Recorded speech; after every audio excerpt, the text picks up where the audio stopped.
Hello बच्चों, let's see the question. The question says, in figure AD is a median of a triangle ABC and AM is perpendicular to BC. Then prove that, and we have given here three parts to prove this question. Okay, तो हम one by one each part को लेकर start करते हैं। पहले यहाँ पर हम की कॉन्सेप्ट क्लियर कर लेते हैं। जो की कॉन्सेप्ट यहाँ पर यूज होगा वो पाइथागोरस थ्योरम है, क्योंकि यहाँ पर एक एंगल हमें 90 डिग्री का दिख रहा है जो एम पर बना हुआ है। मीन्स काफी सारे ट्राइंगल्स हैं जो राइट एंगल्ड हैं, जैसे AMB और AMC। तो इन ट्राइंगल्स में हम अप्लाई कर सकते हैं जब भी हमें जरूरत पड़ेगी पाइथागोरस थ्योरम। तो पहले देख लेते हैं पाइथागोरस थ्योरम क्या होती है। अगर हमें कोई राइट एंगल ट्राइंगल दे रखा है, ट्राइंगल का नाम सपोज PQR है, राइट एंगल है तो एक एंगल 90 डिग्री होगा, तो क्यू को हमने 90 डिग्री ले लिया। तो पाइथागोरस थ्योरम के अकॉर्डिंग क्या होता है कि 90 डिग्री के अपोजिट जो साइड होती है, जो कि यहाँ पर PR है, इसका स्क्वायर इक्वल होता है रिमेनिंग टू साइड्स के स्क्वायर के सम के, means PQ square plus QR square के। तो इस तरह से हम पाइथागोरस थ्योरम अप्लाई कर सकते हैं। ठीक है, अब अगर यहाँ पर सपोज अगर हमें PQ स्क्वायर निकालना है, तो PQ स्क्वायर को हम क्या लिख सकते हैं, PR square minus QR square. This is another form of Pythagoras theorem. या अगर हमें QR स्क्वायर निकालना है, तो QR स्क्वायर को हम क्या लिख सकते हैं, PR square minus PQ square. Means अगर लॉन्गेस्ट साइड निकालनी है तो रिमेनिंग टू साइड्स के स्क्वायर का सम। ओके, अगर ये जो और जो इसके अलावा जो दो साइड्स हैं जैसे PQ और QR है, इनमें से किसी साइड का स्क्वायर अगर लेंगे तो वो लॉन्गेस्ट साइड का स्क्वायर माइनस जो बची हुई साइड है उसका स्क्वायर। तो ये तीन फॉर्मूले हैं, एक्चुअली ये तीनों सेम है, ये पाइथागोरस थ्योरम से ही सब डिराइव हुए। तो इनको हम यूज करेंगे अपने इस क्वेश्चन के अंदर। This is the Pythagoras theorem. तो चलिए अब क्वेश्चन स्टार्ट करते हैं। लेते हैं पहले अपना फर्स्ट पार्ट। फर्स्ट पार्ट में हमें प्रूव करना है AC square equal to AD square plus BC into DM plus BC upon 2 whole square. तो इसके लिए हमें AC स्क्वायर चाहिए। AC स्क्वायर हमें कहाँ मिल रहा है, ट्राइंगल AMC में। ओके, तो इन ट्राइंगल AMC हम अप्लाई करते हैं पाइथागोरस थ्योरम। पाइथागोरस थ्योरम तो AC स्क्वायर हो जाएगा AM square plus MC square. ठीक है, अब इसके बाद ये देखिए, अगर हम ये वाला ट्राइंगल ले लें AMD, but in triangle AMD से हम AM स्क्वायर निकाल सकते हैं, है ना। AM स्क्वायर हम क्या लिख सकते हैं, AM स्क्वायर हम लिख सकते हैं AD square minus DM square. Okay, AD square minus DM या MD कुछ भी लिखिए। तो ये सब में पाइथागोरस थ्योरम में अप्लाई हो रही है। तो AM स्क्वायर ये हो गया, और MC को हम लिख सकते हैं MD प्लस DC। MC को लिख सकते हैं, and also we have MC equal to MD plus CD। अब ये सारे पॉइंट्स हम अप्लाई कर देते हैं अपने क्वेश्चन में।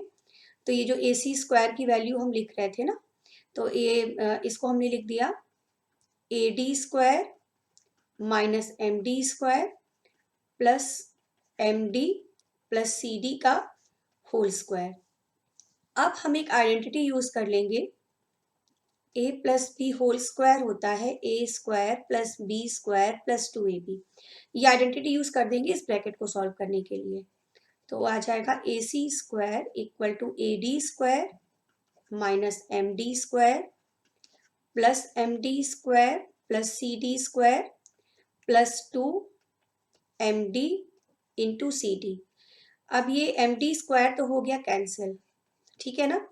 तो आ गया AC square equal to AD square plus CD को देखिए हम BC अपॉन 2 लिख सकते हैं, क्योंकि D यहाँ पर मिड पॉइंट दिया था, but D is the mid point. D है हमारा mid point, but D is mid point of side क्या थी, mid point of BC। Okay, D is mid point of BC। तो CD को हम लिख सकते हैं BC अपॉन 2। तो CD को और चेंज कर देते हैं, यहाँ पर CD को कर देंगे BC अपॉन 2। तो ये हो गया BC अपॉन 2 का whole square plus 2 MD। CD को लिखना है BC अपॉन 2। 2 और 2 कैंसिल हो गया, तो ये आ गया AC square plus AD square plus BC square.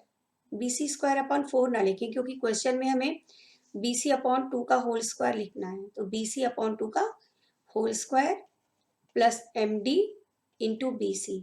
अब इसको बस थोड़ा सा रीअरेंज कर लेंगे।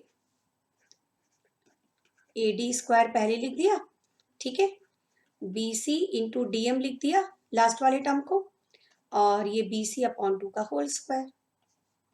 तो ये हमारा फर्स्ट रिजल्ट प्रूफ हो गया। Okay, so first result is proved. इसे हम इक्वेशन नंबर 1 मान के छोड़ देते हैं, क्योंकि आगे इसकी ज़रूरत हमें पड़ने वाली है। तो ये फर्स्ट रिजल्ट हमारा प्रूफ हो गया।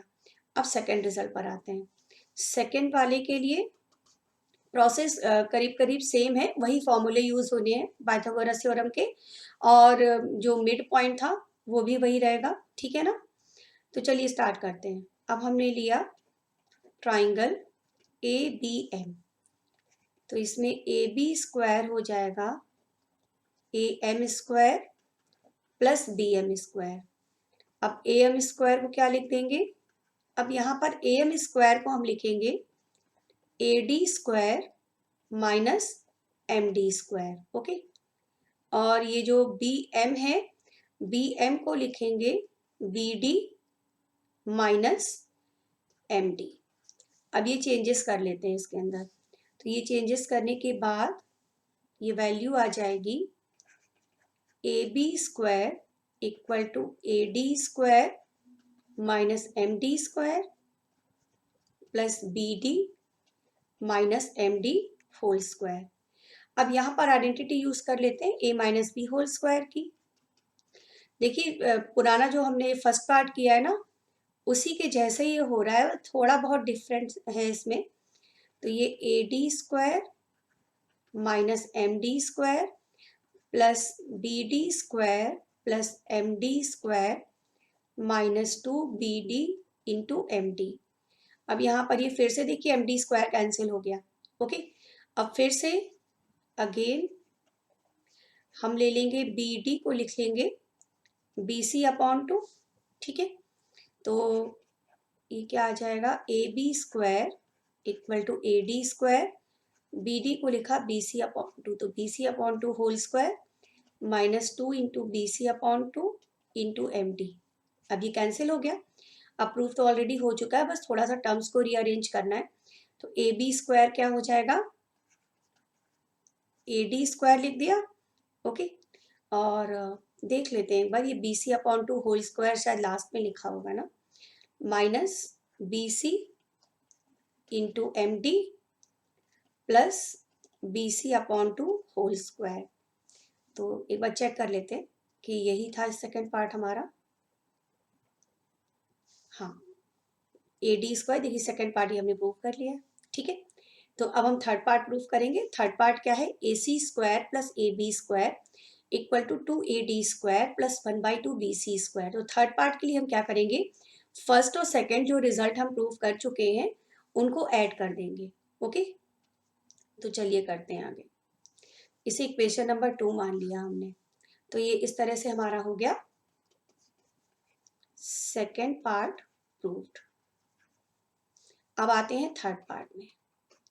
थर्ड पार्ट के लिए हमें क्या करना है, इक्वेशन 1 प्लस इक्वेशन 2 ऐड करना, मीन्स कि लेफ्ट हैंड साइड एक साथ ऐड करना और राइट हैंड साइड एक साथ ऐड करना। Like AC square plus AB square equal to 2AD square plus 2, एक minute, AC square plus AB square हो गया 2AD स्क्वायर, क्योंकि AD स्क्वायर 2 बार हो गया ना इक्वेशन 1 और इक्वेशन 2 में। AD स्क्वायर फर्स्ट वाले में भी था और सेकंड वाले में भी था, तो AD स्क्वायर 2 बार हो गया। इसी तरह से BC अपॉन 2 का होल स्क्वायर भी देखिए 2 बार था, है ना। तो BC तो ये 2 टाइम्स हो गया BC अपॉन 2 का होल स्क्वायर, ठीक है। और 2 टर्म्स और एक्स्ट्रा रह गए अभी, BC into DM minus BD into DM, सही है ना। तो अभी हो जाएगा 2AD स्क्वायर प्लस 2, इसे लिख सकते हैं BC स्क्वायर अपॉन 4, ठीक है। और BC ये जो BC है और BD है ये दोनों बराबर है, but we have BC equal to BD, तो यहाँ पर BC की जगह पर BD लिख सकते हैं ना, क्योंकि ये टर्म हमें कैंसिल करना है, क्योंकि जो प्रूफ करना है उसमें ये टर्म हमें नहीं चाहिए, तो ये भी देखिए कैंसिल हो गया। तो अभी आ गया 2AD square plus BC square upon 2, और देखिए एग्जैक्टली यही हमें थर्ड पार्ट प्रूफ करने को दिया था। तो थर्ड के लिए तो बहुत ही सिंपल रहा, हमने क्या किया, फर्स्ट और सेकंड को ऐड कर दिया, क्योंकि हमें दिख रहा था कि जो लेफ्ट हैंड साइड है उनको ऐड करने पर हमें रिजल्ट मिल जाना चाहिए, और ऐड करने के बाद AD स्क्वायर 2 बार मिला तो 2AD स्क्वायर हो गया, BC अपॉन 2 का होल स्क्वायर भी 2 बार मिला तो ये भी 2 टाइम्स हो गया, और बाकी टर्म्स तो कैंसिल ही हो गए। Okay, so this is third part proved. Okay, in this way we have done this question. Hope you understand it well. Thank you.